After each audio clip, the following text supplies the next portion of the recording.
Hi guys, it's Julian Hemmings here. Quick disclaimer, I am not an attorney. I'm a law student. Nothing that I'm saying here should be taken as legal advice. It's just one guy talking about the law, one guy talking about a case, giving my own social commentary and discussion with it, and my thoughts. I'm just someone that believes this information should not be held in a Promethean kind of way. I want to spread the fire to everyone so you guys can see, what this is all about. Just a guy with a perspective. So let's talk about the case. So the case is in regards to an 11-year-old boy from Mississippi who was shot by a police officer. The young boy was not killed, fortunately. He's recovering, and of course at the end of the video will be a news report so you guys can see the case and learn more about it and hear points that I was not able to discuss properly within the allotted time. But it's something that still I'm going to do my best to talk about. So the boy was 11 years old. The town that he was in was Indianola, Mississippi. His mother, her name is Aderrien Murry.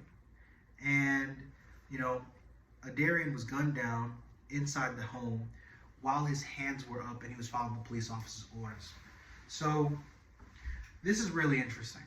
So the police officer, from the perspective of the mother and the people who saw him, said that Aderrien was, he called the police office, he called the police because the father of one of Nicola's children was irate.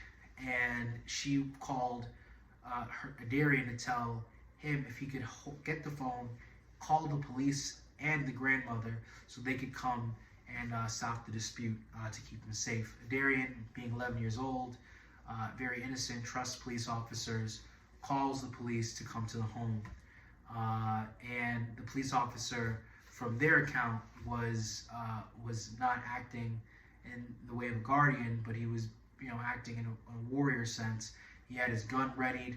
He was knocking on the door, then banging on the door, about to kick the door down, told everyone to get out of the house with their hands up, told Aderrien, followed the instructions, came out of his room, which was in a corner, walked out, and was shot in his chest. The events happened around Saturday, 4:43 a.m. This was very early in the morning. And, the Mississippi Bureau of Investigation is now investigating the case, but they have led no comment to journalists so far. Protesters are demanding that the body cam video be released of the event, as well as firing and charging the officer who shot the boy down. This is really, really intense. It's a really sad story about a young boy who is losing his innocence. He was shot in his chest, ended up injuring his lung. He was airlifted to a hospital while on oxygen, as a result of damage to his lung.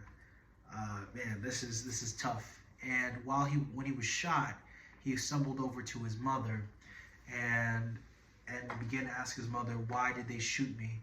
His mother said that he was praying and even singing gospel while he was hurt. This is going to be significant emotional damage for this boy, as well as significant medical costs. Now,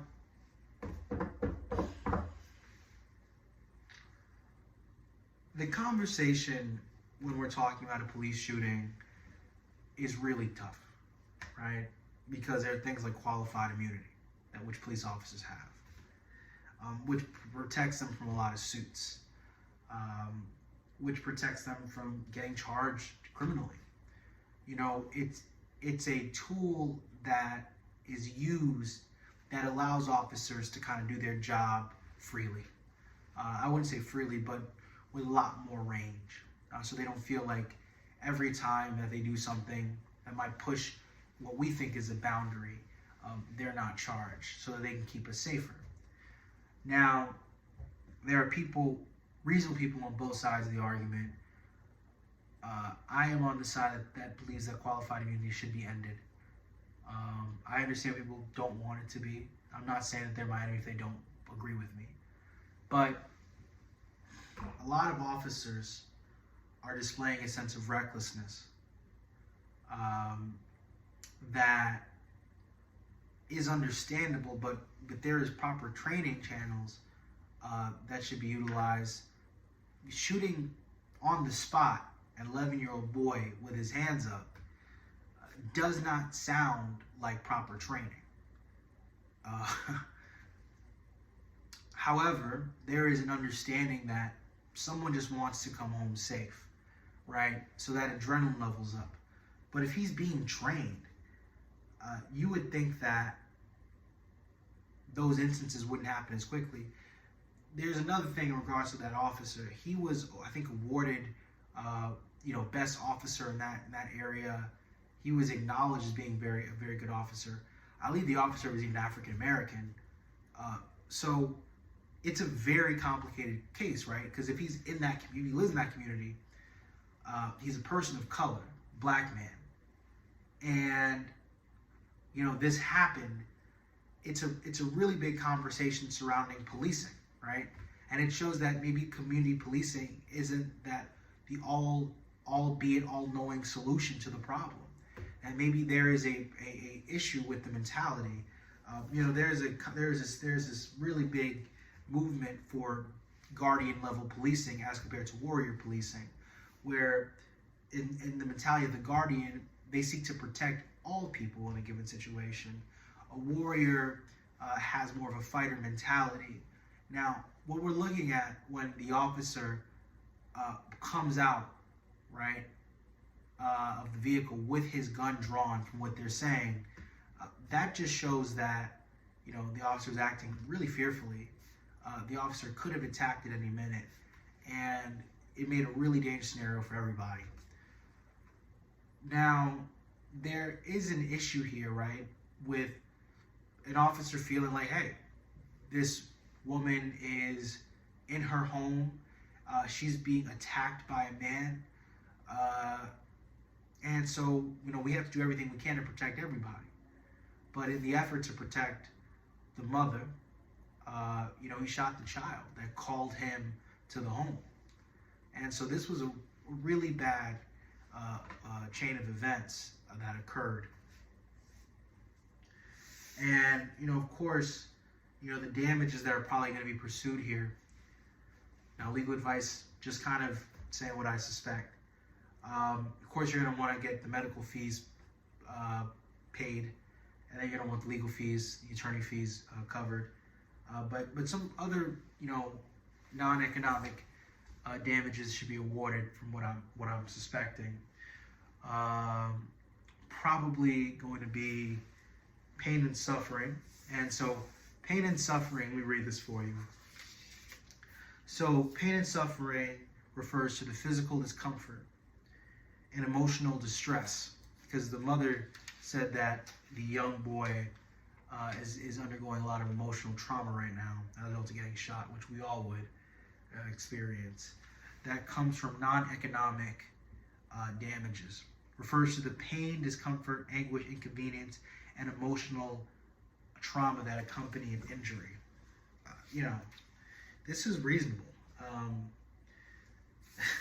Getting shot inside of your home at 11 years old is a very traumatizing experience. And so it's understandable if the young boy is, or the family's attorney, Attorney Carlos, is looking to receive these types of damages, right? It's a very sad thing. It's highly unfortunate that that young boy is dealing with such a tough instance. But again, he's gonna probably need therapy. He's gonna need someone to talk to him, and he's never gonna be the same again. He probably had PTSD and all types of stuff. So, again, I'm not a medical expert, but I suspect that that's what the family could seek. Not an attorney, just making sure you guys know. And so for certain punitive damages, these are really hard to achieve. These are more like punishment. And so the contact that caused the injury must be like wanton, reckless. These are very hard damages to provide. The family could pursue this. This is a result of really reprehensible conduct. It's up to a jury to determine whether or not that's reprehensible. Shooting an 11-year-old boy in his home while you're a police officer, it doesn't seem like it was done on purpose, but it's up to a jury whether or not they deem that to be high enough as being reprehensible. This community is going to be shaken for a while. There are protests that are happening, and I think it's the least that the county can do to release the body cam footage. Right? I have a video out talking about this young boy, probably about in his teens or early 20s. He was found in a river. I think his body was chopped up into pieces, something like that. It was really bad. It was in Mississippi, and it just strikes me. I remember I was in Mississippi one time, and how it felt. You could really feel the segregation, the racism that really embroiled that community, and it was nerve-wracking.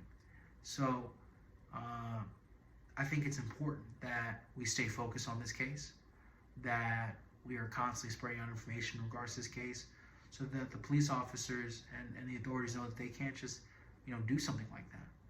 Even if you have a black officer, the mentality that is afraid of a black community does not only necessitate that a white officer pulls the trigger, right? This mentality can be a culture within the office, and even African American police officers can adopt that mentality. So we all have to check ourselves and doing better in enforcing the law and making sure that people are safe, have more of a guardian mentality, and you always want to be as clear, as open as you can to the public, so that you don't violate public trust.